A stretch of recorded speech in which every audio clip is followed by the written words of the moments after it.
നമസ്കാരമുണ്ട്. ഇന്ന് നമ്മൾ പറയാൻ പോകുന്ന വിഷയം അട്ടാട്ടി ഗ്രാമപഞ്ചായത്ത് മഴക്കാലപൂർവ്വ ശുചീകരണം.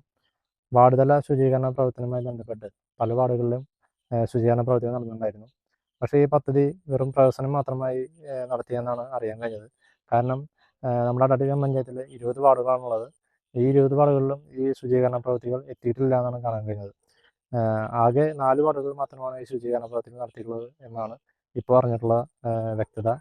20-ാം വാർഡ്, 19-ാം വാർഡ്, 18-ാം വാർഡ്, 17-ാം വാർഡ് എന്നീ 4 വാർഡുകളിലാണ് ഈ ശുചീകരണ പ്രവർത്തനങ്ങൾ നടത്തിയിട്ടുള്ളത്. ഈ മഴക്കാല പൂർവ്വ ശുചീകരണ പ്രവർത്തനങ്ങളിൽ വാർഡിലെ കുടുംബശ്രീ പ്രവർത്തകർ, അതുപോലെ തൊഴിലുറപ്പ് തൊഴിലാളികൾ, വാർഡിലെ സന്നദ്ധ പ്രവർത്തകർ, മറ്റ് രാഷ്ട്രീയ പ്രവർത്തകർ എല്ലാവരും കൂടി ഒരുമിച്ചാണ് ഈ മഴക്കാല പൂർവ്വ ശുചീകരണം അട്ടാട്ടി ഗ്രാമപഞ്ചായത്തിൻ്റെ കീഴിൽ നടന്നു വന്നിരുന്നത്. ഇത് ഒരു വ്യക്തതയില്ലാതെ 4 വാർഡുകൾ മാത്രം നടത്തി അതൊരു പ്രഹസനം മാത്രമാക്കി നടത്തുകയാണ് ചെയ്തിട്ടുള്ളത്. മറ്റുള്ള വാർഡുകളിൽ ഇത്തരം പ്രവർത്തനങ്ങൾ നടന്നിട്ടില്ല എന്നാണ് അതിൻ്റെ യാഥാർത്ഥ്യം. ഇതൊന്ന് ജനങ്ങളിലേക്ക് എത്തിക്കുക എന്നാണ് നമ്മൾ ഈ വീഡിയോ കൊണ്ട് ഉദ്ദേശിക്കുന്നത്.